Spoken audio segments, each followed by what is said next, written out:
Bienvenidas, bienvenido a una nueva sesión de El Tercer Piso, que como sabéis ya no solo es la tercera planta de Librería Proteo, sino el nombre del programa que coordino. Esta ya acabamos de empezar hace un par de semanas la tercera temporada y que me encargaron para desarrollar, digamos, la actividad histórica que ha mantenido la Librería Proteo en favor de la cultura, en favor de los artistas locales y de fuera, desde su historia hace ya casi 65 años.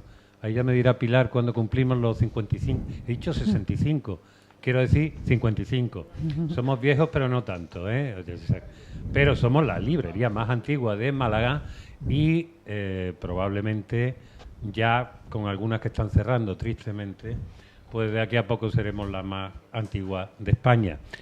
Y esperemos que no se cierren todas, que las librerías sigan existiendo y siga continuando este proyecto de unir a la gente alrededor del mundo del libro, que como sabemos el libro, la lectura es siempre un acto bastante solitario, pero que no se culmina hasta que la gente después no se encuentra y lo comenta. Es como las películas, las series. Si te gustan mucho, tienes que encontrar a otra persona que le guste igual para comentarlo. Si no, la experiencia no termina de ser plena. Mi nombre es Héctor Márquez, soy periodista y gestor cultural de hace muchos años, la vengo liando y esto es una manera más de liarla, es decir, de ejercer mi profesión, que no es otra cosa que la de comunicar directamente entre las personas, los autores, los libros y las historias que merecen la pena. Sin ninguna duda, hoy que venimos a presentar y a charlar con su autora y con otro importante autor, amigo nuestro, autor también de la editorial de Ediciones Genal, que es la editorial de Librería Proteo, Sergio Barce. Ella es Mireia Estrada Gelabert, que por su nombre, pues se puede, un poquito catalana. Un poquito catalana, un poquito mallorquina. Un poquito mallorquina, un poquito todo, y un poquito, como se dice, marroquina, ¿no? Pues un poquito marroquina, bastante. Y ha escrito este libro, de hecho este libro lo escribió primero en la edición catalana, Sin azúcar, una mujer occidental en Marruecos, que es una suerte de ensayo, de autobiografía, de relato familiar, de sus relaciones con, casada con un hombre marroquí, y una familia de 2 hijos con él, de sus relaciones con la familia marroquí, sus viajes. Está escrito de una manera, ya iremos introduciendo poco a poco, donde básicamente el objetivo, o sea, digamos el enfoque principal, es que hace una mujer feminista, ideologizada sobre el papel de la mujer y la libertad de la mujer, enfrentándose con una cultura de la que tenemos todos, queramos o no, una barbaridad de prejuicios y que culturalmente en algunos casos se sitúa en las antípodas de lo que nosotros entendemos. Entonces, esa especie de entendimiento familiar a lo largo de bastantes años de viajes con esta familia y de ir entendiendo no solo el país, no solo sus costumbres, sino también el papel que la mujer ocupa allí, pues le va llevando a lo largo de la lectura de los distintos capítulos a entenderse a sí misma, a descubrir que, no recuerdo quién decía que el infierno son los otros, básicamente si hay algún infierno lo tenemos siempre dentro de nosotros, y ella en todo ese proceso lo que intenta es unificar, entender y hacer un ejercicio divertido.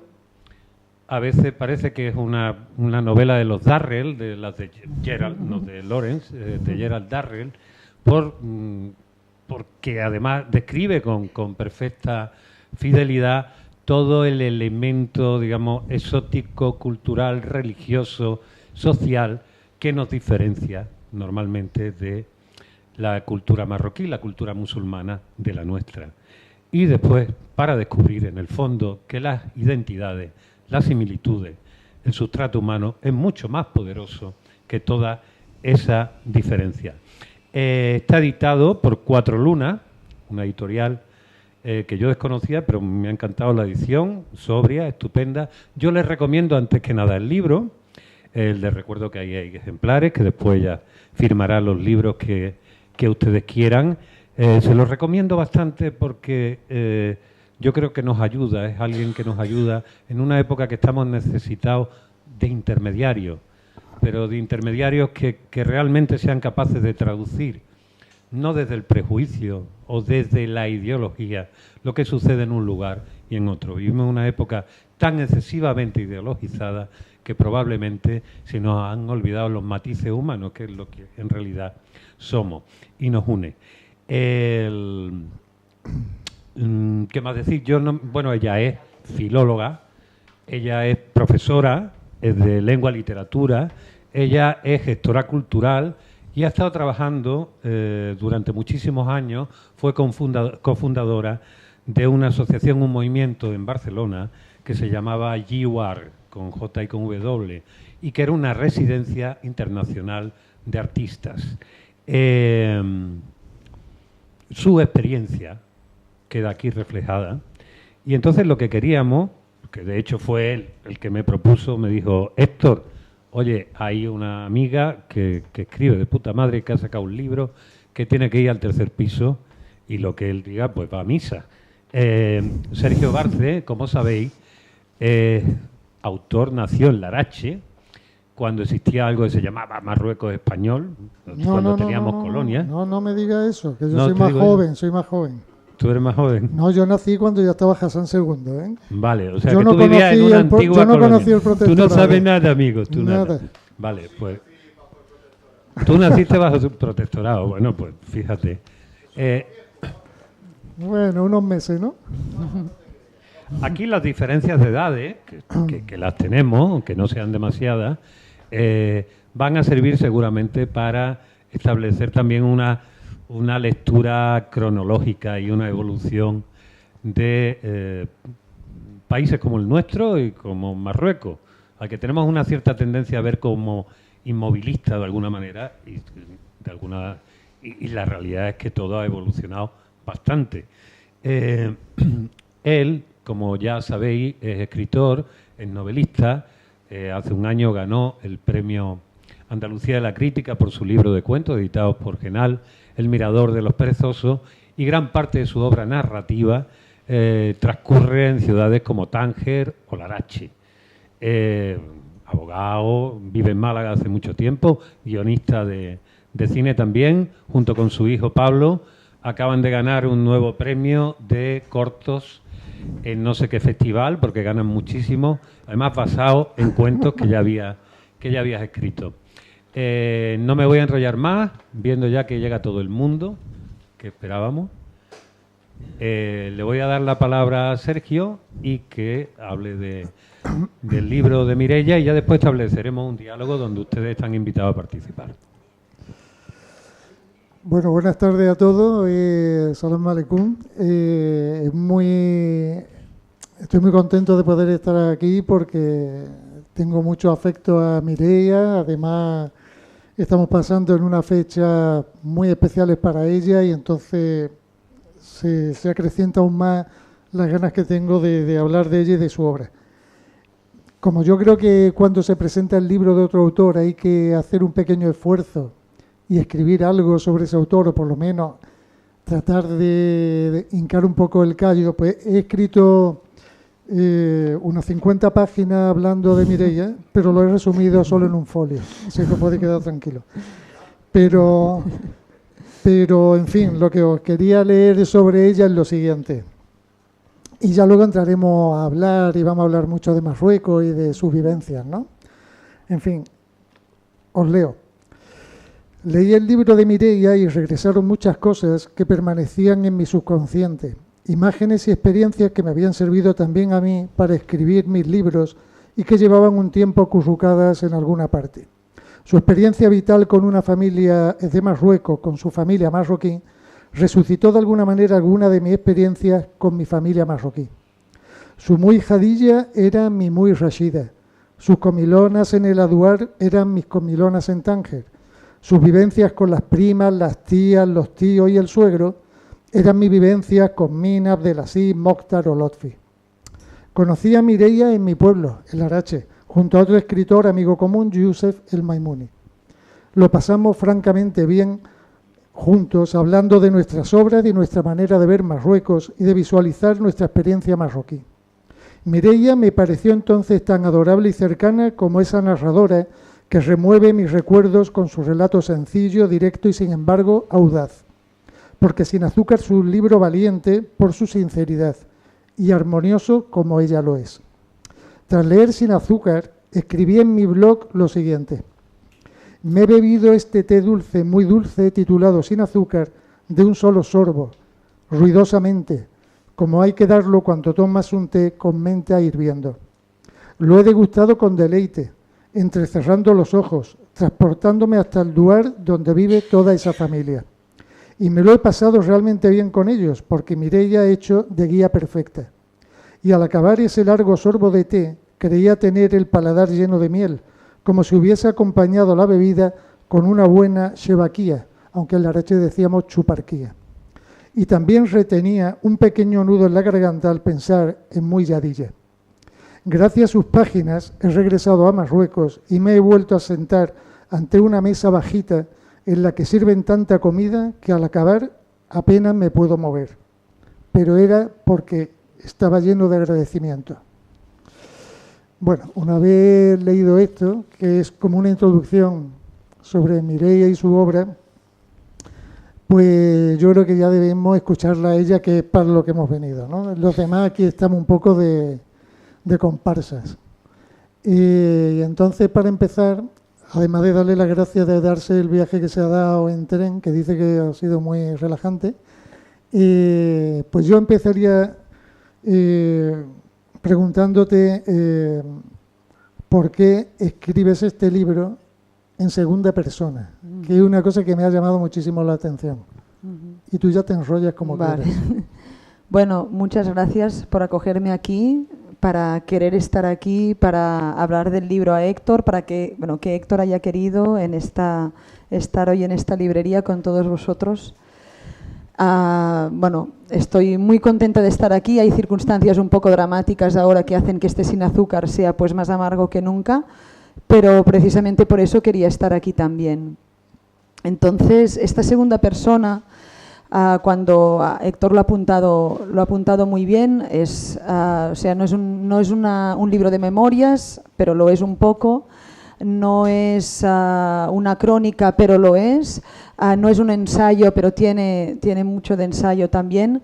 Entonces, en este libro, que parte de la experiencia vivida y que es la experiencia encarnada en la materia primera, podríamos decir, de literaria, es la materia literaria primera, era necesario encontrar pues, una voz que representara esta distancia y esta cercanía, ¿no? De la propia experiencia, pero no de una manera tan testimonial, sino más desde una distancia, que es la distancia que yo busco durante todo el libro, que es este autocuestionamiento, ¿vale? Yo digo que yo hablo de los otros, pero no hablo de los otros desde una posición ideológica o desde una posición de observadora privilegiada, sino que yo hablo de los otros desde la propia fragilidad, ¿no?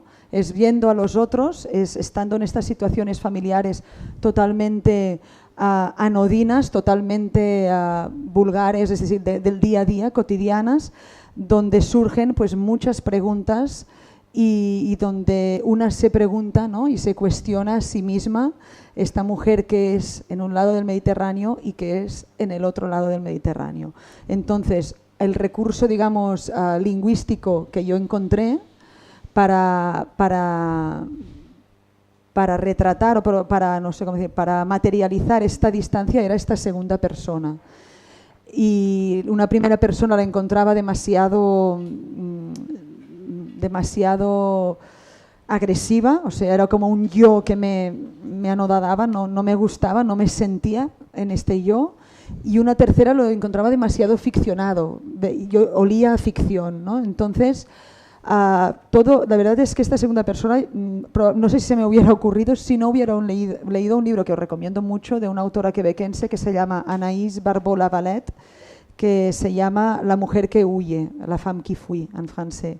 Y está todo en segunda persona, se dirige a su abuela, que abandonó a su madre, era una artista, bla, no, da igual.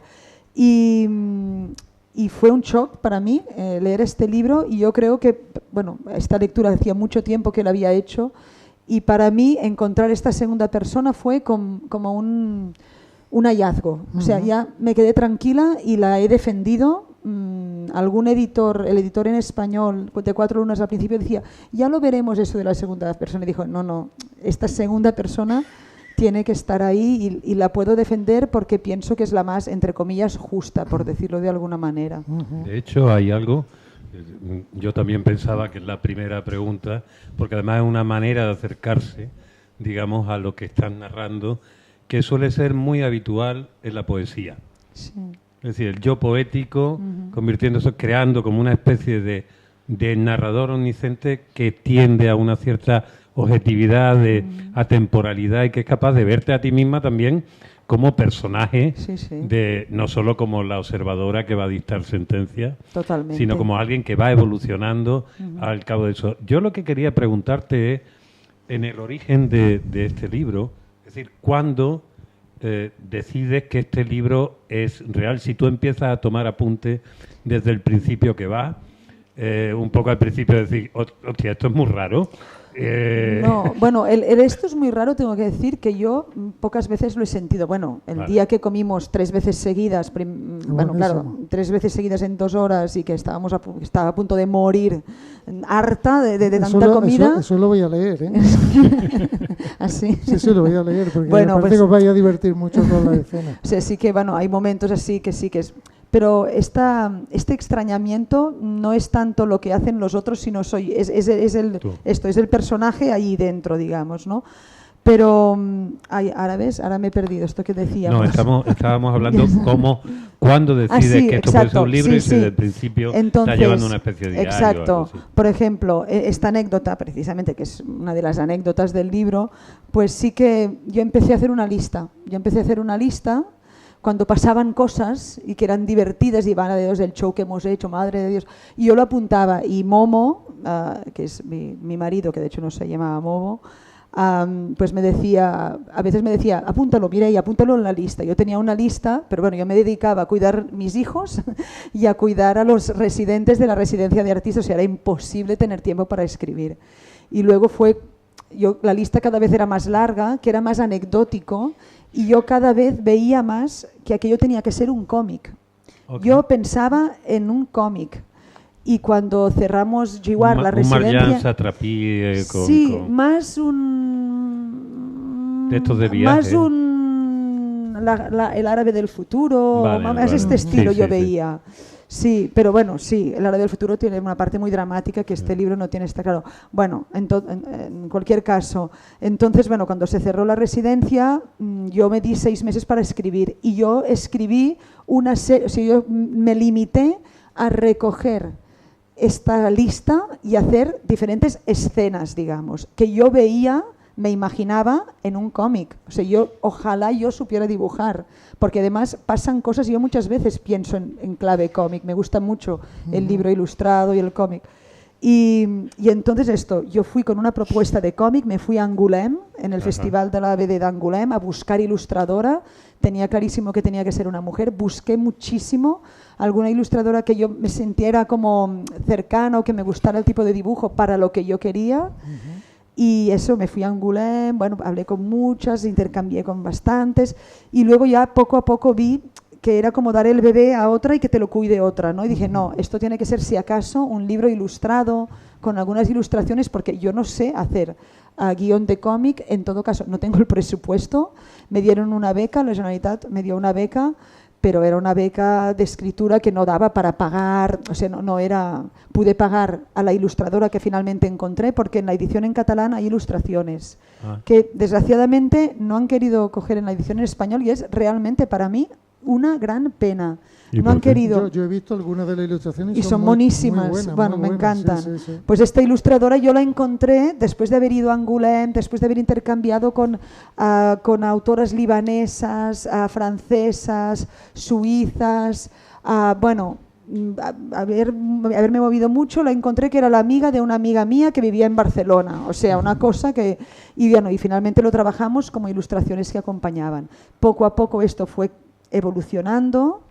Yo tuve mucho tiempo para trabajarlo porque vino el COVID y entonces fue un tiempo maravilloso en nuestra familia, que tuvimos la suerte de no tener ninguna desgracia cercana, y fue tomando forma. Y luego es cuando se fue como ensanchando y fue llegando este otro tono,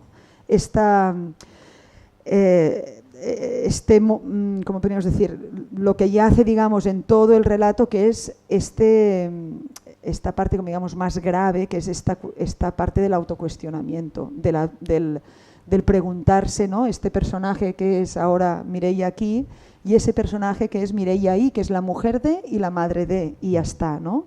Y que no tiene ningún espacio para ser lo que es normalmente, ¿no? O sea, yo no, en la familia de mi marido no hay nadie que lea, no...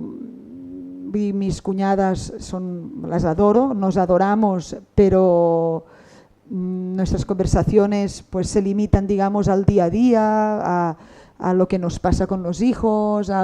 No hay toda una dimensión que para mí es muy importante y que ahí puedo estar las semanas que sea y es cero, ¿no? Entonces yo a veces me pregunto, ¿no?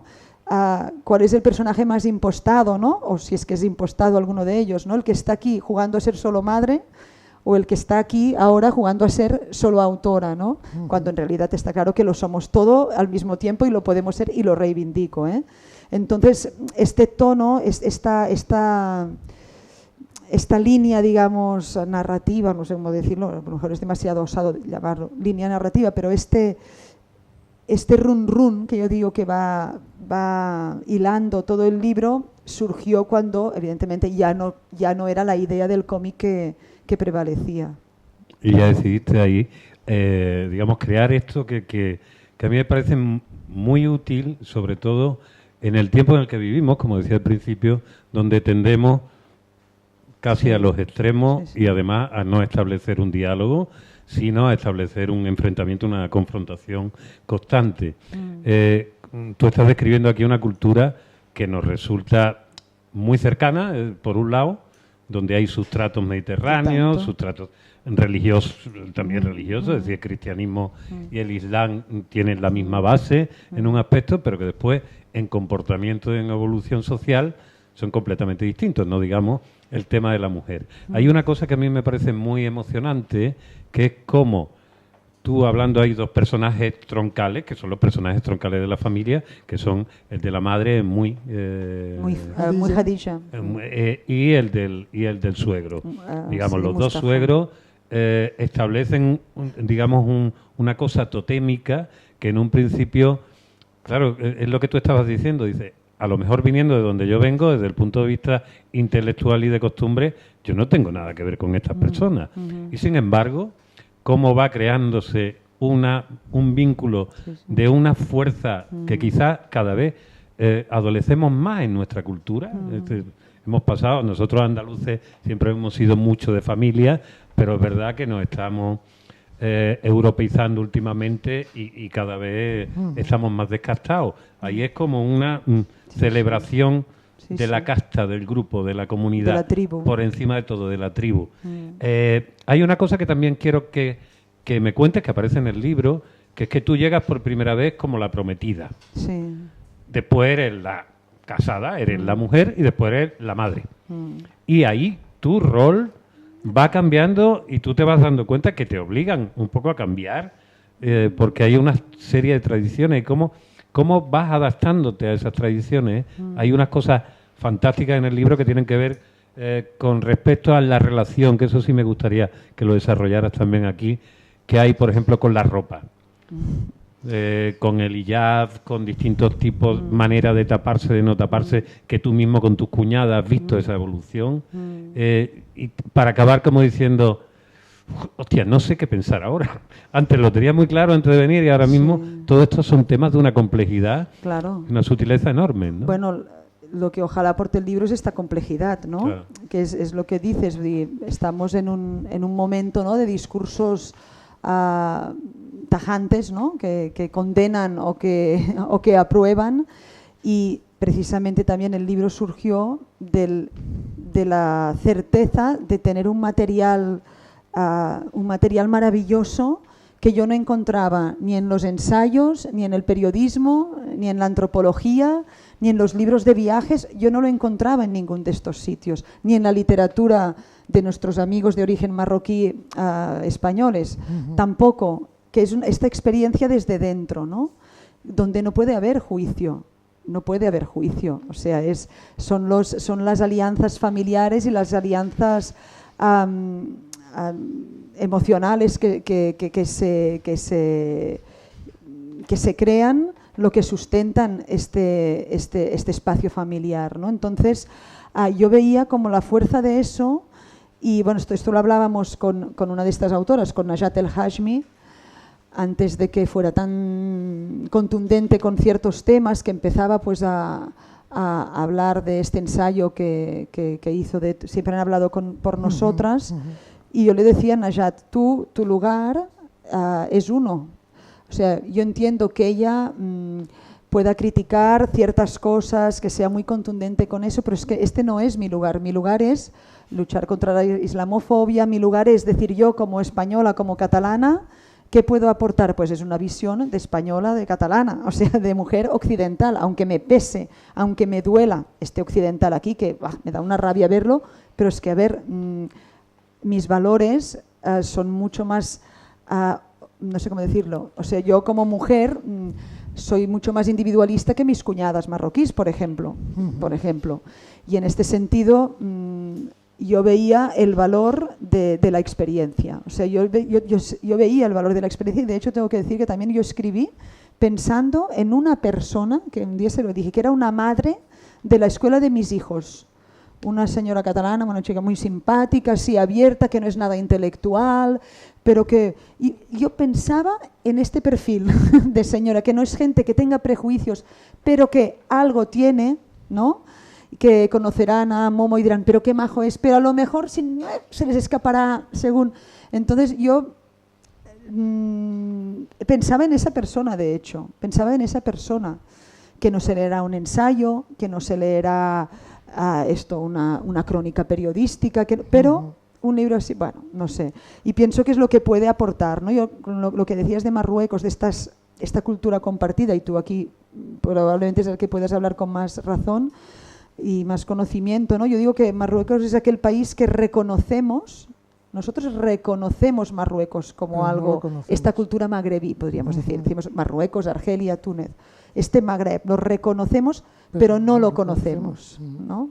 Y bueno, y cuando lo conocemos, yo que soy de madre mallorquina y mi vínculo, digamos, con la tierra es sobre todo con Mallorca, pues yo, estando comiendo en el Duar, en la aldea, todos al suelo, con el tío Ibrahim, que no paraba de decir chistes, y todos riendo, comiendo con las manos, yo es que era automático, yo me veía a Mallorca con mis primos, con mi tribu mallorquina, ¿no?, con mis primos, con mis tíos, contando chistes. Es que estábamos haciendo lo mismo. Lo que pasa que ahí comíamos cerdo y al otro lado no. En otro lugar lo hacíamos sentados y en platos individuales, y ahí lo hacíamos compartiendo el mismo plato. Entonces, bueno, es ir a buscar estas cosas y realmente, bueno, yo al menos tal y como he vivido mi Marruecos, porque es mi Marruecos, el Marruecos al que yo voy como autora, por ejemplo, o como he ido cuando Giwar estaba a tope, digamos, la residencia, y me invitaban y tal, claro, no tiene nada que ver con este Marruecos. Si mi relación con Marruecos fuera profesional, este libro está claro que no hubiera existido nunca, porque yo desconocería todo eso. Yo hay una cosa del libro, bueno, algo que me fascinaba del libro, que me gustaba muchísimo al leerlo, era el respeto con el que tratas todos los temas de la cultura marroquí, su forma de vivir, cómo vas descubriendo que detrás de esa cotidianidad tan sencilla hay una cultura muy profunda, y además que te va poco a poco envolviendo a ti, ¿no? Y te va impregnando de todo eso, y cómo te va convirtiendo un poquito en marroquí, ¿no? Entre comillas, ¿no? Sí. Entiéndeme. Y aparte de ese respeto que demuestra en cada página, también me gusta porque yo lo voy viendo y pienso igual que tú, porque hay cosas que incluso conectamos en nuestros relatos, ¿no? Que es, por ejemplo, cuando tú hablas de los occidentales que están por Marruecos, esa falta de respeto hacia otra cultura que estás tú visitando, pero sin embargo pasa porque tú estás por encima de ellos, que eso yo también lo he vivido y me fastidia mucho verlo, ese tipo de actitud de yo soy el europeo, vengo aquí y vosotros sois y yo soy el que está por encima de vosotros, y lo describes perfectamente, poniendo unos ejemplos muy claros, ¿no?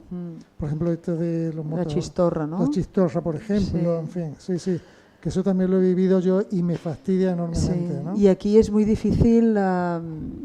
Bueno, habría que explicarle la escena, ¿no? Sí, no, para que lo entendáis. Esto fue que fuimos a Merzouga, que a lo mejor algunos de vosotros habéis estado, que es uno de los típicos viajes al desierto, se puede ir a Ben Hamid o a Merzouga, son los dos típicos, digamos, y que es muy chulo. Bueno, hicimos el guiri, porque claro, de vez en cuando también hacíamos el guiri. Y bueno, y estábamos en un hotel, claro, ya es que luego cuando lo piensas, ¿no? En un hotel sencillo, delante de las dunas, con piscina, en el desierto. Esto ya no toca. Ya choca, sí. Pero no es que fuéramos a buscar el único que tenía piscina, es que casi todos tenían piscina, más o menos lujosa, pero todos tenían piscina en el desierto. Y bueno, y había un grupo de españoles muy divertidos, que yo digo que iban vestidos como si hicieran el París-Dakar, y nosotros habíamos hecho lo mismo, pero con un coche normal, digamos, pero bueno, da igual. Súper emocionados, eran muy simpáticos, ¿eh? Y dormimos con ellos, digamos, en las jaimas, bueno, lo típico que se hace en el desierto, y el día siguiente te vienen a buscar y te llevan al hotel y desayunas en el hotel. Y luego, bueno, nosotros desayunamos y luego cuando ya había terminado, digamos, el servicio, pues se empieza a oler raro y era chistorra. Y era que el grupo de españoles se había llevado chistorra, estaban una semana para desayunar, y le habían pedido al dueño del hotel, que era un hotel familiar, de poder cocinar su chistorra. Hostia, va, qué vergüenza pasé. No, hombre, no, voy a ver, una semana no puede estar sin chistorra, por favor. Además, es verdad que el cerdo huele mucho y la chistorra todavía más. O sea, bueno, pues ahí en la sartén de la familia y del hotel, pues cociendo la chistorra. Tú, hostia. Esto, claro, yo lo paso muy mal con estas cosas. Bueno, a mí me ocurrió algo parecido, para que veas la comparación, pero que vivimos experiencias muy similares.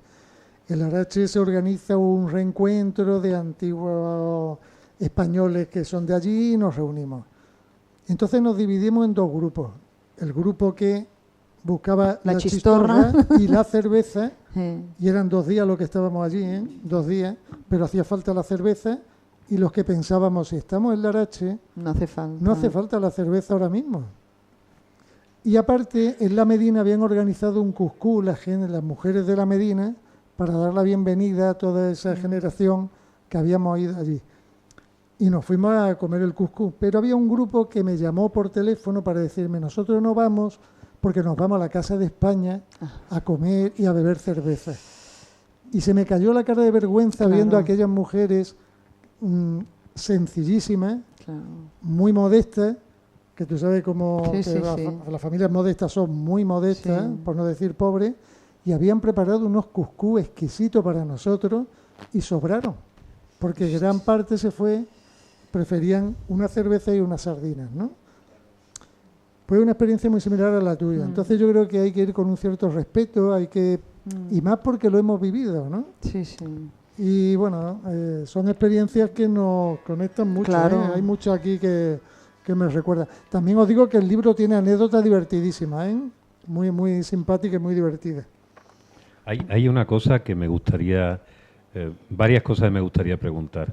Uno, cuando tú llegas allí, hemos hablado desde dónde parte, tú vas con, supongo, abierta, a ver, muy enamorada de tu chico, nuevo, hostia, qué bien, me va a llevar a ver a su familia, a ver, con un cierto grado de curiosidad, pero también con toda tu carga ideológica y de mujer empoderada y de feminista con la idea muy clara de qué vamos a construir, y te encuentras con una película determinada Entonces, todo este tiempo, que podemos hablar de unos 15, 20 bueno, años. 20, un poco más de 20. Un poco sí. más de 20 años. Primero, ¿cuál ha sido tu evolución en ese aspecto? ¿Cómo has terminado? ¿Qué te han enseñado ellas, sobre todo, sobre ese tipo de mujer que lo mismo antes tú podrías haber dicho de una manera ligera o alguien de aquí hubiera dicho, bueno, son mujeres que están, digamos, que están atrapadas por su sociedad, que no son demasiado libres? Esto es una. Y segunda, ¿ellas han leído el libro? ¿Tu No. cuñada o le has contado algo, le has leído algo? Bueno, vinieron a la presentación en Rabat, mi cuñada preferida y mi sobrino preferido, y acabamos todos llorando, e incluso el público, bueno, nos emocionamos todos al final. Y mi sobrino Naufel puede leer un poco, pero no, todavía no, pero lo traducirán en árabe en principio. Y luego en árabe sí que no entenderán todos. Me da un poco de cosa. ¿Y nunca les leíste estando allí? No, porque Momo, que de hecho no se llamaba Momo, se llamaba Ahmed, hablaba muy poco del libro. Yo dije, bueno, si él habla poco del libro, no hablaré yo del libro, ¿no? Entonces, bueno, no, la última vez sí que le contaba algunas cosas a mí, le digo, bueno, a la que se llama Rita, que en realidad es Saida. Ha cambiado los nombres. Sí, claro. totalmente, sí. Pero bueno, se reconocerán. He fusionado, he obviado, los hermanos de mi marido, ¿cómo se llama eso? Cuñados. He obviado cuñados y he fusionado cuñadas. Y he añadido sobrinos y he sacado, bueno, Sí, claro. porque son 500.000. Claro, verdad, es que no podía tener tantos personajes, no, era imposible. Y me he quedado solo con 2 maridos de cuñadas. Bueno, lo he hecho todo como más sencillito porque si no. Y bueno, no, ellos tienen mucha curiosidad, pero no creas, es que como no leen normalmente, pues entonces les hace como mucha gracia, pero no sé, yo creo que si sale, mis sobrinos lo leerán, la mayoría, y alguna cuñada lo leerá, y algún cuñado también. ¿Y tu hijo qué edad tienen? 19 y 15. Y ellos viven en España, claro, viven en Barcelona. Sí. ¿Han tenido esa época adolescente que es un poco rara? Bueno, claro. De decir, vaya, mamá, ahora tenemos que ir allí claro. con los primos de Marruecos que no se enteran de nada? No, con los primos encantados. Vale. Lo que pasa que, claro, mis hijos se van de fiesta en Barcelona y en Bernousi, Casablanca, pues como mucho vamos a tomar té aquí y allí, ahora se van al café con los primos. Y, claro, no es lo mismo. Pero hay como una alianza muy fuerte en la familia y bueno, lo que ha pasado es que mi marido ha fallecido en un accidente muy trágico, entonces bueno, si ellos se quejaban,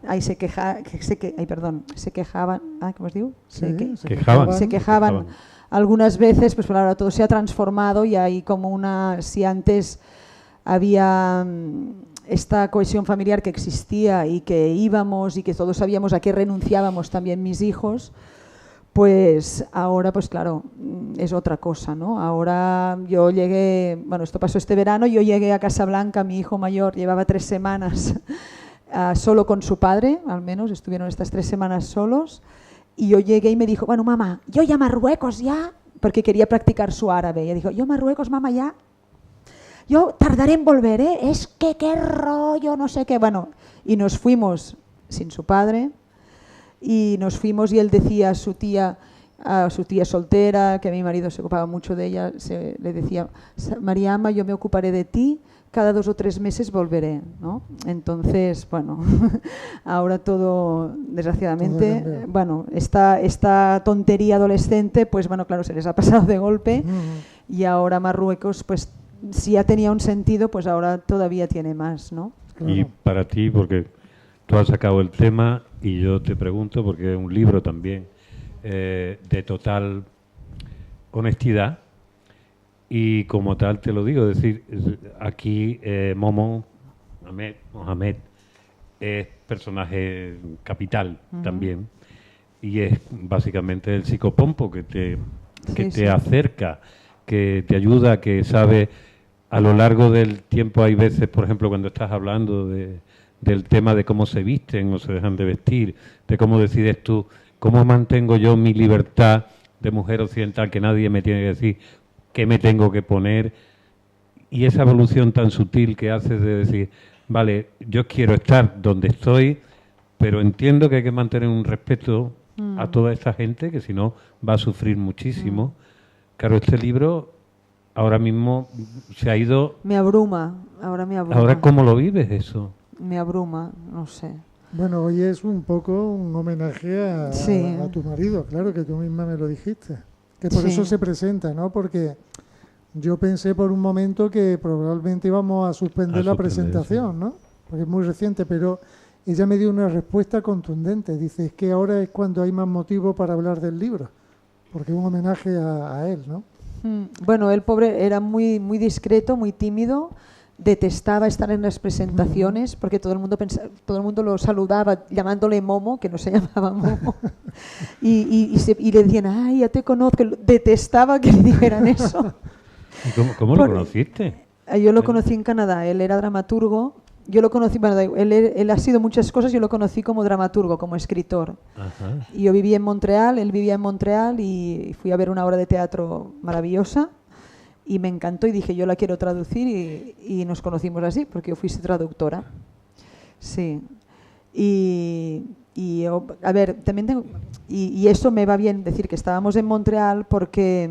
Yo había vivido medio año en Francia. Yo descubrí el Magreb, Sí. en Francia, que los señores de Le Pen se pondrían histéricos, pero es verdad, yo descubrí el norte de África en Francia, viviendo en Francia, ¿no? Y me fascinó, y hacía literatura francófona, y vivía en un albergue de juventud. Y yo trabajaba y vivía ahí, eso que hacen que tú vives en el albergue y te hospedan gratis y comes gratis, o sea, era genial. Y luego tuve una súper amiga de origen marroquí, nos íbamos siempre al barrio donde estaban los argelinos, da igual. Yo descubrí el Magreb ahí. Y yo ya tenía una experiencia magrebí, digamos. Luego me fui a vivir a Canadá 4 años y en Canadá, claro, es la interculturalidad más bien entendida también. Tenemos que decir que Canadá...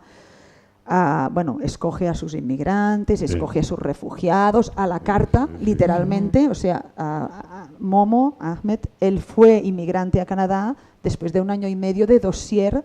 Él puso su dossier y al cabo de 1 año y medio le dijeron, bienvenido a Canadá. Y llegaban ahí, él y todos los inmigrantes que llaman recibidos, les immigrants reçus, pues que era Quebec, y te dan un cursillo de cómo haces la declaración de la renta, cómo encontrar trabajo, cómo no sé qué, cómo no sé cuántos, la escuela. Y bueno, es muy fácil, ¿no?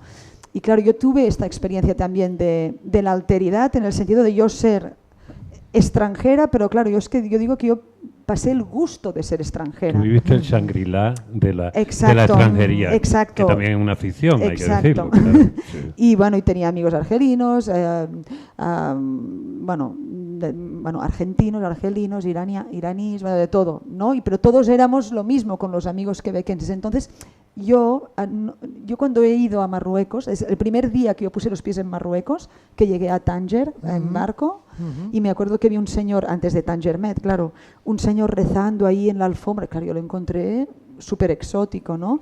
Pero yo ya no iba con una carga de prejuicios, porque ya había vivido otras cosas, digamos. Todavía no había la inmigración, bueno, sí, ya empezaba la inmigración así más masiva, ¿no? Que cogía el metro. Yo siempre decía, yo me fui a Montreal cogiendo el metro en Barcelona, que éramos todos de Barcelona y algunos guiris, y al cabo de 4 años volví y éramos todos de todas partes, ¿no? Porque realmente, bueno, como aquí supongo, ¿no? La inmigración hizo un boom impresionante. Yo en 4 años realmente lo viví muy intensamente.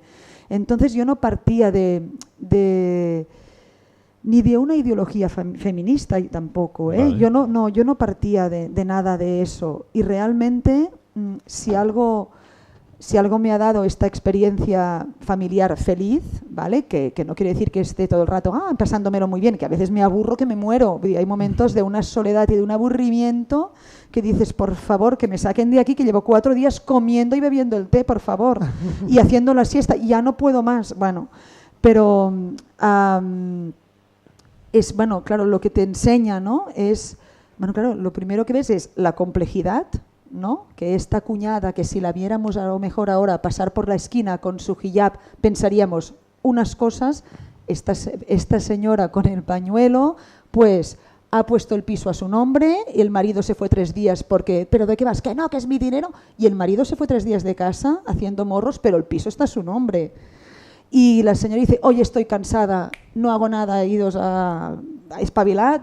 A ver, hay pequeñas, yo digo que estas mujeres, las mujeres que yo tengo alrededor en todo caso, que hay son pequeñas batallas que se van ganando y que pasan en los espacios domésticos. Es verdad, hay unas leyes que vienen del Islam, ¿no?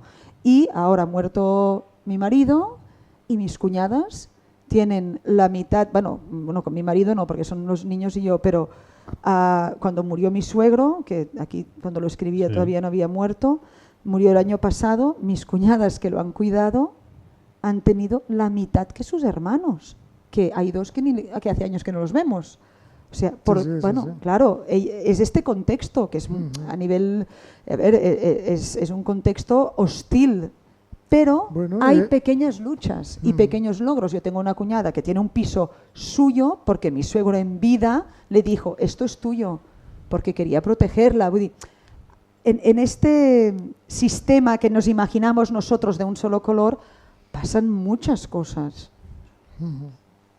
No, y de hecho yo creo que una de las primeras impresiones, y corregirme si me equivoco, que tú tienes cuando visitas Marruecos y te relacionas más o menos y eres un poco observador, es darte cuenta que lejos de esa idea que nos viene de que tenemos una idea de todo lo árabe, musulmán y tal, como si fuera una única identidad llena de yihadistas a punto de volarte la cabeza, y te das cuenta que es un sistema tan poroso, claro, absolutamente, que está lleno, o sea, que parte de la supervivencia o de la vida se produce precisamente en las fronteras de todo. Claro. En lo que llamamos trapicheo y todo eso, que hasta hace 4 días nosotros éramos así. Y quiero decir que aquí seguimos siendo bastante trapicheros. En Málaga estamos al lado de Marruecos, ¿no? Y que hemos tenido siempre esa relación. Corrígeme también si me equivoco.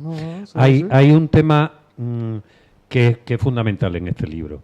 La sensación del ágape. Tú te refieres sin azúcar. Hay un momento donde haces todo un panegírico muy divertido sobre la diabetes en Marruecos. Es decir, aquí cómo se puede vivir, porque todo tiene unas cantidades de azúcar impresionantes. Y tú estableces aquí, aparte de como metáfora, de no te voy a endulzar nada, esto es lo que hay. Pero realmente cuando tú dices, hostia, la primera vez que yo llego allí, tengo que almorzar 3 veces en 2 horas. Y eso, vamos, ni para Ferran Adrià es un plato de buen gusto. ¿Cómo te vas adaptando a eso y qué relación en general mantienen con la comida? ¿Es única y exclusivamente la historia de que es lo más precioso que ellos tienen y por eso lo comparten contigo? Claro. Claro, yo por ejemplo, cuando tenemos amigos marroquíes o árabes, pero más marroquíes, es como darle paella a un valenciano, ¿no? O sea, yo tener un marroquí en casa me estresa mucho porque yo sé que nunca lo haré tan bien como lo haría él. Exacto, o como lo haría ella. Nunca. Y de hecho, con Momo, con Ahmed, lo hablamos y yo le decía, pero yo recibo bien, y me decía, Mireia. Y claro, pero en cambio tengo fama de que recibo muy bien. Pero claro, dice, a ver, Mireia, por la media catalana recibes bien, por la media marroquí recibes fatal.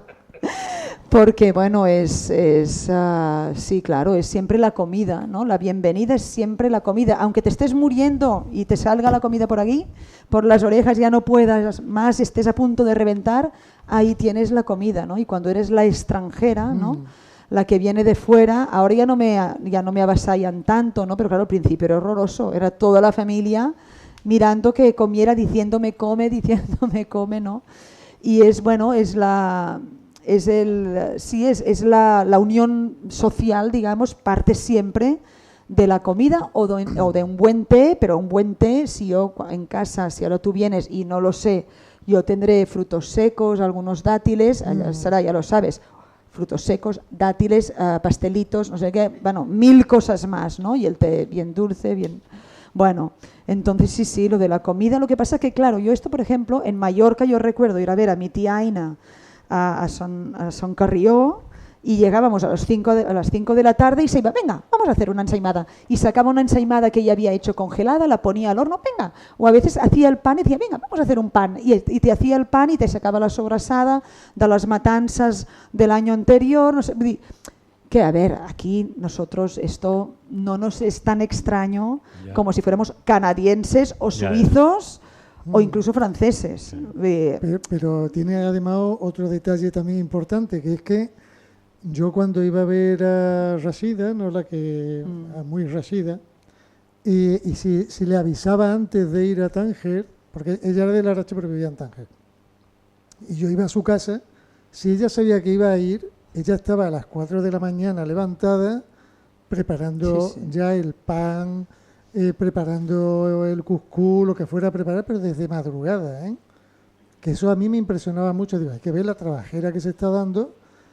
Y te ponía ahí lo que tú dices, que eso no se lo comía nadie, eso era imposible, que yo le decía, pero ¿por qué pones tanta comida? Y dices, no, tú comes y no te muevas de aquí y tal. Y de pronto otra bandeja y otra, y digo, pero si es que no puedo más, claro, te ibas de allí con la sensación de ser chiquito de la calzada, ¿no? Sin poder moverte. Bueno, y además el tema es que siempre está súper rico, que esto bueno, con los niños siempre lo decimos, es que peor, está tan bueno. Está todo buenísimo, claro, ese es el problema, ese es el problema. Oye, y hay una cosa también de mucho humor, que no es solo que tú lo aportas desde la mirada occidental y esa cosa, ya te he dicho, darreliana que está alrededor, ¿no? Sino que también ellos lo tienen. Hombre. O sea, tú te das cuenta, aparte de esa profundidad de esos ojos negros llenos de cool y todo ese tipo de historias, y a veces esas cosas poderosas, hay una guasa que se parece mucho a la guasa andaluza, a la guasa mediterránea, dentro incluso de su propia... Hay una escena muy graciosa también, que es la del baile, que tú describes. Sí, que no sé qué me pasó y aquella, sí. Claro, cuando están las mujeres solas... ¿Por qué no lees una parte? Porque creo que antes lo has dicho lo que pasa ¿No había señalado algo? Sí, lo que pasa es que ya no sé si esta es la parte más divertida o no, pero bueno. Tú lees porque yo creo que hay... El primer Ramadán, que yo creo que también era gracioso, lo del iftar y... Vamos, a lo que tú prefieres algún trozo. No, me da igual, da igual. Bueno, lo leo. Es que lo he puesto aquí con un poquito más pero grande solo la insistir letra. que estos son que estos son las anécdotas, pero que el libro no es un anecdotario. No. Lo que pasa es que es lo más simpático, digamos, No, vamos, además lo hemos dicho, que son detalles de... Bueno, aquí está describiendo... Pues una comilona en el Ramadán, claro, ¿no? Entonces el párrafo, son 3 párrafillos, dice: vivir un iftar en familia es una experiencia preciosa, sobre todo por la alegría que reina y las ganas de compartir. Aquel día hacía tanto calor que pusisteis un par de alfombras en la azotea para poder tumbaros a comer. Sacasteis unos cuantos cojines, os lavasteis las manos y os instalasteis. Una vez en el suelo, el que fue el primer iftar de tu vida empezó con Rita, llegando con una olla humeante con la jarira. Es así como tiene que empezar el iftar, con una deliciosa sopa muy caliente, acompañada de shebaquía, los pastelitos fritos. Después, en la familia es costumbre sacar huevos duros, el café con leche y los semen rellenos de cebolla y carne picada, deliciosos. Últimamente se añaden sardinas al horno o pescadito frito. Esta primera comida más frugal se llama el desayuno. En verano no suele ser antes de las 9 de la noche. Si no haces el ayuno, lo que para los demás es el desayuno, es una cena deliciosa que en aquel momento engulliste con calor y sudando, pero con mucho gusto. Cuando más tarde, después de la conversación animada, risas compartidas y un paseo por el barrio alegre y lleno de actividad, te dormías sobre los cojines de la azotea, te despertaron para almorzar. Eran las 12 y pico de la noche. El menú, 2 pollos deliciosos con mucha salsa y muy calientes. Una vez más, te costó procesar lo que ocurría y cuando Momo te explicó que esta era la comida importante, tuviste que recurrir a toda tu fuerza de voluntad para participar en el festín ante la poca hambre que tenías.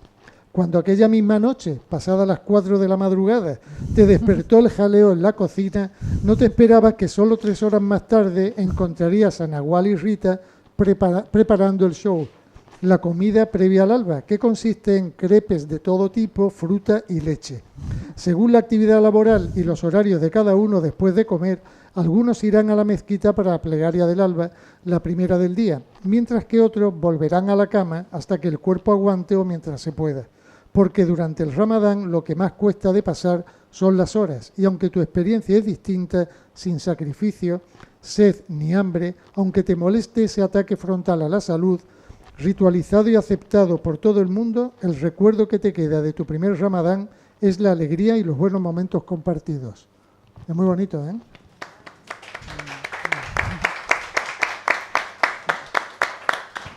Yo insisto en que se compren el libro, ¿eh? Porque esta mujer que encima es catalana y es educada no va a decir que se compren su libro, lo digo yo. Una pregunta, ¿por qué está traducida por otra persona? Sí.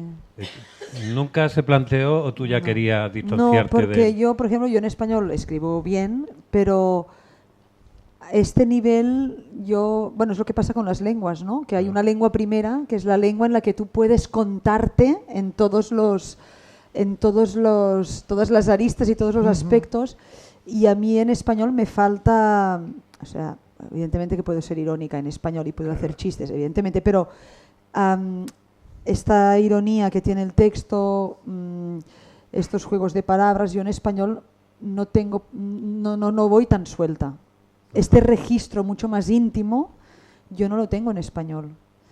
Y, a ver, yo me traduje, ¿eh? A mí me quisieron editar porque yo traduje, no sé si 4 o 5 capítulos, pero muy consciente de que no era una muy buena traducción, ¿vale? Funcionaba, ¿eh? Bueno, no sé, pienso que sí que funcionaba, pero yo sabía que podía ser mejor.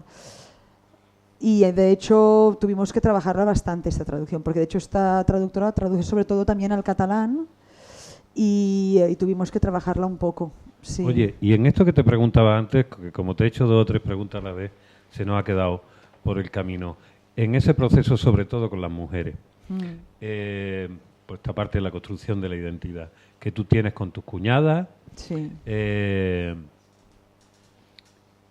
Y sobre todo con tu suegra, que teóricamente de quien más alejada está. Sí. Una mujer analfabeta, mayor que tú, en fin, tienes aparentemente pocos elementos. Hay una cosa que está muy clara, que es toda esa parte que tiene que ver con ser madre y con ser cuidadora a un nivel que tú vas descubriendo poco a poco, hasta qué nivel son las controladoras de algo que es el espíritu de la tribu. Directamente, sin ella no existe la comunidad. Eso queda clarísimo desde el principio. ¿Hasta qué punto has aprendido de ella y qué crees que en ese intercambio la Mireia, porque a ti te llaman la Mireia allí? Sí. ¿La Mireia le ha podido enseñar alguna de ellas o no? ¿O tú te has cuidado mucho de...? A ver, no hablamos nunca abiertamente. Yo mis cuñadas las conocí todas sin hijab, sin pañuelo, y al cabo de 2 o 3 años todas llevaban pañuelo. Ellas, las primas, las tías, o sea, es esta moda que ha habido en el mundo musulmán de los últimos 20 años de conservadurismo, ¿no? Y estas mujeres, Momo me contaba que cuando él iba a la universidad no había chicas con hijab, cuando ¿no? yo era chico, claro, si no había, Bueno, no se veía. Y ahora claro, se tú ven, sabes claro. más, sí. Y yo, de hecho, la última vez que fui a la universidad, que me presentaba una cosa, bueno, como autor, ahora se dedicaba a otra cosa, pero bueno, como autor, y yo me recuerdo que estábamos en la universidad en Rabat y era una reunión de no sé qué, bueno, todas eran chicas súper tapadas, chicos, o sea, los jóvenes de hoy algunos se han apuntado a estas modas muy conservadoras, igual que hay punkis y supermodernos y que pasan de todo, pero es verdad que es una moda y llegó esta moda en la familia. También tengo que decir, en el entorno, por ejemplo, de nuestro barrio, claro, la única que no lleva hijab de más de 30 años soy yo, la mujer, una chica checa, que es la mujer de un tipo de ahí. Había una vecina mayor que yo que no llevaba y la última vez que la vi ya lo llevaba y ha aguantado mucho. Claro, es como una presión que nadie te dice nada. Sí. Pero claro, dices, a ver, yo a lo mejor no tengo ganas de ser la única, ¿no? Igual que me pongo la gelaba para ir en el barrio porque paso más desapercibida. Y no sé, prefiero ser una más, aunque yo no me pongo nunca el pañuelo, evidentemente, pero es como una moda y nunca hemos hablado directamente de eso. Pero yo siempre, y esto lo hablaba yo con Momo, y hablábamos y decíamos, claro, yo todo lo que puedo hacer es ser yo misma respetando el lugar donde estoy. Y si yo a mi alrededor todas las mujeres van tapadas hasta aquí, evidentemente no iré yo con un vestido hasta aquí y un escote hasta aquí, evidentemente. Sencillamente, bueno, es que sí, hay un respeto. Bueno, es que no sé decirte si ellas han aprendido algo. ¿Qué he aprendido yo? Pues he aprendido, bueno, he visto estas mujeres súper fuertes, físicamente y mentalmente, que lo aguantan todo y sin quejarse nunca. Que yo de eso sé mucho, de quejarme. Pues sin quejarse nunca. Claro, mira, esto es como un aprendizaje brutal. ¿Qué les he aportado yo? No lo sé. Está claro que la relación que teníamos, como yo, tiene poco a ver a la relación que tienen ellas con sus maridos, porque nosotros nos entendíamos muy bien a muchos niveles, a nivel compartíamos a nivel intelectual, a nivel de valores, de intereses, o sea, en ese sentido ellas lo veían y también por eso... Es admirable que os respetaban muchísimo, claro, toda la familia, ¿eh? Sí, sí. Que teníais otro tipo de relación y sin embargo... Sí, pero yo, por ejemplo, ahora, bueno, con lo que ha pasado, ¿no? Un primo de Ahmed que se querían mucho, que han estado muy unidos, que él vivía en Francia, cuando él se fue a vivir a Francia, porque estuvo estudiando ahí el doctorado, pues él lo ayudó mucho, bueno, da igual. Su mujer es francesa, la de este primo, y esta chica se fue un día al Duar, a la aldea. Ellos vivían a Casablanca, pero sus padres eran inmigrantes del campo a la ciudad, ¿vale? Entonces una familia pobre, que mi suegro, que era un hombre muy, era una familia como muy racional, que también venía de un abuelo y de una abuela que enseñaban en el campo a leer y escribir, o sea, vienen de una tradición rural, pero ilustrada, que es algo muy poco habitual, ¿no? Y luego mi suegro inmigró del campo a la ciudad con niños pequeños, eran muy pobres, pero él impuso, de hecho, a sus hijas y a sus hijos que estudiaran.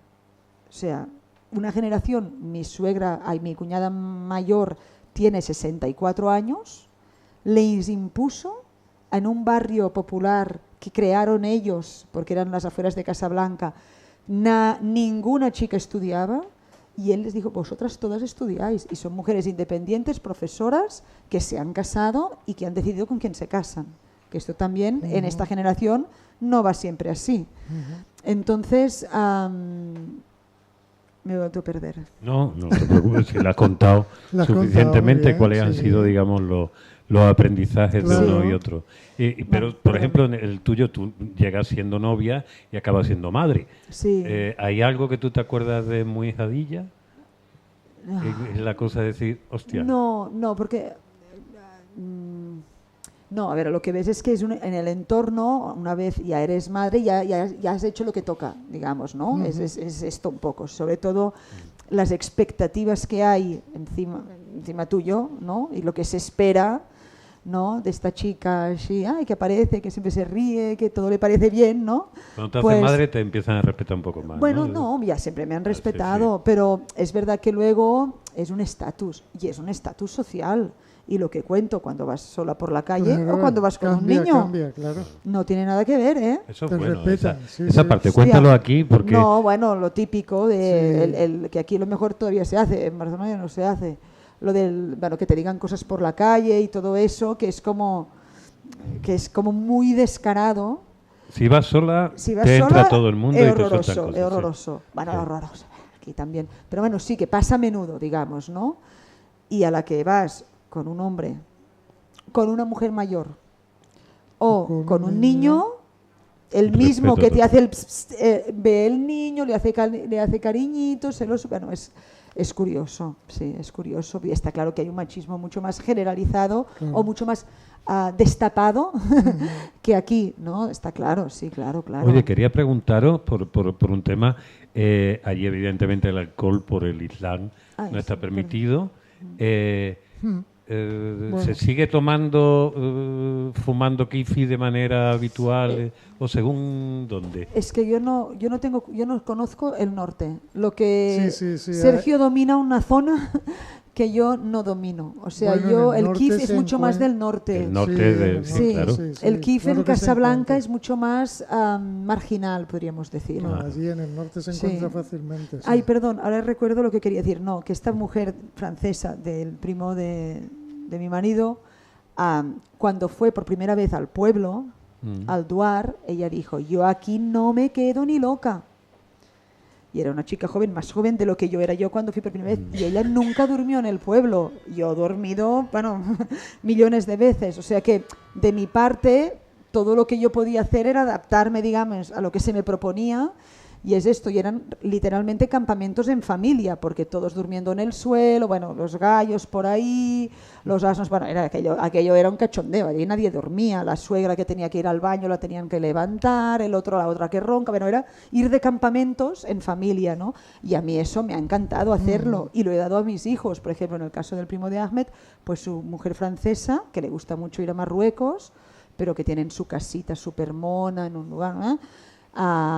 Claro, ella por ejemplo no lo ha hecho, entonces yo pienso que también yo de verdad, bueno, con un poco de esfuerzo lo he hecho, es verdad, pero a mí me ha encantado, o sea, yo los momentos más felices que hemos tenido en familia es en esta aldea, con todo lo cutre y todo lo rústico y lo incómodo que puede ser, ¿no? Entonces ellos supongo que también han visto que yo quería estar ahí.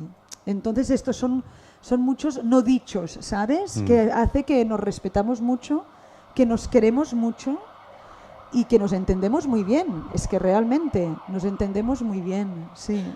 A mí me gustaría, porque aquí hay personas, además, antes nos has recordado que tú viviste el protectorado de Marruecos, hay personas, me gustaría daros también la voz al público, si alguien quiere preguntar, opinar algo, que... Bueno, yo quería decir la voluntad, que sí. sobre el alcohol en el norte, claro que Sí. hay sitios para beber. Sí. De hecho, yo no he bebido más alcohol que en Marruecos, por culpa de mis amigos marroquíes. Claro. Porque Yo yo soy no bebo testimonio. mucho. Yo no bebo mucho. Yo soy ¿eh? testimonio, Sergio. ¿Te acuerdas del año pasado lo que pasó? El del restaurante que te traía, Hostia. le traía vasos de whisky para hacerle cariñitos, nadie Marruecos, bebía, nadie y a bebía. él le traía vasos de whisky, De whisky, porque lo y conoce. yo le decía, pero si yo no bebo Sí, nos whisky, reíamos Y dice, el no, resto no, se pero... emborrachaba No, por Sí, osmosis, sí, ¿no? No, pues que nadie- Sí, un amigo, Rachid, que tiene un Y, restaurante... y empeñado en que el pobre hombre Sí, quería me beber, ponía pero no otro quería whisky, beber. Yo me lo bebía y digo, pero es que no me gusta. Dice, no, pero esto es whisky muy caro, que a ti te va a gustar mucho. Me lo bebía y al ratito otro vaso. Digo, pero... Es que era Y buenísimo. todos me miraban como diciendo, este es un alcohólico perdido porque le están poniendo aquí unos whisky. Claro, era una cosa... Luego un amigo también, Mohamed Akalay, un escritor, puso una botella de vino, fuimos no sé dónde y sacó una botella de vino y no sé cuántas botellas nos bebimos entre los dos. Yo es que no podía más. Y entonces él nada más me hacía llenar la copa y me decía, una copa al año no hace daño. Digo, vale, entonces me la volví a llenar. Dice, una copa al año. Digo, pero es que ya llevamos 4. Y dice, no, esto se empieza a contar desde que yo te la lleno. Claro, pues no paraba. contado a ¿no? cero, sí. Claro, siempre he empezado de cero. Bueno, tengo que decir que, por ejemplo, que a Momo le gustaba mucho el vino, pero ahí no se bebía en la familia, está claro. Claro, no, en la familia, claro, eso ya es más Sí. difícil. Sí, sí. Eso es en petit comité siempre. Sí. Sí, sí. Sigo ampliando el micrófono abierto al público. ¿Alguien quiere preguntar algo, decir algo, aportar algo? Hay una No se parte- cobra, venga, no se venga. cobra. Hay una parte... Espera. ¿Ildefonso? Lo que sí te voy a pedir es... No, que lo hagas. ¿Qué dices? Perdón. Di tu nombre, si no te importa. Sí, mi nombre es Mariem. Y la pregunta es si te casaste por el rito musulmán o No. marroquí. No. No, y esto también, no lo queríamos hacer. Bueno, es que a mí no se me ha preguntado tampoco. Vino, surgió, nos casamos en Montreal y no. ¿Alguien más? ¿Alguna pregunta? ¿Cómo se hace el tallín de cordero? ¿Has aprendido a hacerlo? No. Ah, pues tú has seguido siendo la extranjera. No, allí, yo un poquito. cocinaba, el marido cocinaba. Ahora son mis hijos ¿Y que tú, tienen- como la cosa mallorquina, no Yo le no, hiciste yo nunca aportaba una- mis platos, claro. Ah, bien, bien. Claro. ¿Y, Pero cada y uno te hacía lo suyo. celebraban o te lo apartaban así un poquito de...? No, uy, Le no, falta no. comino No, esto. yo no hacía mis platos ahí Vale. con la familia, me muero del susto. Yo hacía mis ensaladitas para comer sano y luego mi suegro alababa las ensaladas como yo, mira qué ensalada ha hecho la Mireia. Y yo pensaba, es una ensalada, porque yo no me atrevo a hacer ahí la carne, no me atrevo, no. Hacía cosas sencillitas. La primera vez que mi suegra, que tenía que hacer régimen, pobre, porque tenía la diabetes y no lo hacía, y yo le hice una crema de calabacín y decía que era como pipí de gato, decía.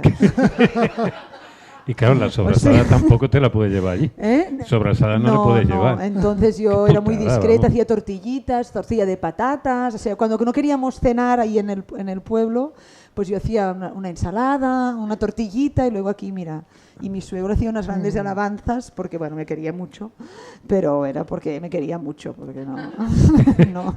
¿No tenías ningún mote así que te dijeran en la familia que tú supieras? No, mi suegra me llamaba Miría, en lugar de Mireia, Miría. Pero Miría. no, ya está. No. Bueno, ¿alguien le quiere preguntar algo a Miría?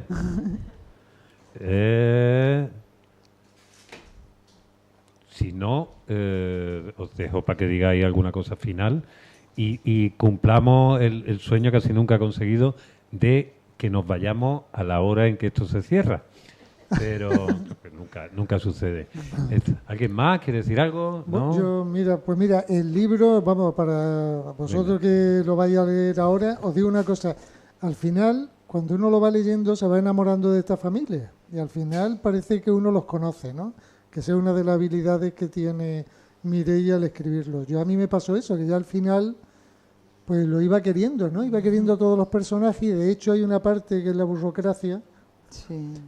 que es cuando intentan que sus familiares vayan a Barcelona de visita y van frustrándose año tras año porque no le dan permiso para que vayan a verlo y te vas cabreando porque Sí. uno conoce cómo es la burocracia esta y ves la injusticia de que no se puedan reencontrar y sus hijos preguntando por sus primos, no entiendo. pero ¿por qué no vienen? Y es porque no le dan en el consulado español el permiso. Y te vas cabreando mucho, porque ya, además, a esta familia en concreto ya los quieren, ¿no? Bueno, eso os pasará cuando lo leáis, veréis. Quiero recordaros, precisamente, ante este libro que aparece como uno de los géneros de autobiografía, esta misma semana hemos cerrado un taller que yo os recomiendo, que da una escritora venezolana, residente en Málaga, Katy Castrillo, que comenzamos, que se llama Me he vuelto una. Es un taller de escritura autobiográfica para mujeres. Y me he acordado de la cita que utilizamos, que decía Virginia Woolf: solo la autobiografía puede llamarse realmente literatura. Entonces, Virginia Woolf era muy tremenda, pero vamos a tomar pulpo como animal de compañía. Esta autobiografía donde se os invita a todos a ser el otro y a estar con los otros, yo creo que es una maravilla. Y es dulce, es humorística, huele, sabe, está llena de... ¿Tú? No, cuando yo pueda me callo, que yo hablo por horror vacui. Sí, sí, es que te grabamos. Si no, se ve una señora moviendo los labios en YouTube. Di tu nombre, para por favor. comentarle a Mireia que mi madre vivió en Tánger, yo estuve en Tánger de 4 a 5 años, ¿no? Total, para deciros simplemente que yo todo durante el año hago 3 veces cucú. Mira. Pero que el cucú tiene muchísimo trabajo. Muchísimo, Si le echas claro. cordero, ternera y pollo, primero un día y después el otro día. Y ya que lo haces, no lo haces para 6 personas, lo haces para 10, Claro. 12. Pero vamos. Yo creo que la siguiente presentación tendremos que hacerlo con nuestros amigos del Club Gastronómico Kilómetro Cero, que vamos a iniciar ahora, dentro de poco, un ciclo de libros de gastronomía y tal, relacionados, y que en algunos casos vamos a comer. La siguiente va a tener que ser con cucú, con tallín, con pastela, con todos los dulcecitos y con té, también con azúcar, para que tengamos la experiencia completa. Bueno, también, perdón, en el libro también tenéis lo que es la receta de la jarira, de la muy Eso, Fátima. pero tengo que Ay, decir que la Khadija. mejor jarira la hacía mi madre. Claro, Lo siento. como siempre, como lo de la paella. Vamos a no entrar en esa parte. Como madre no hay más que una.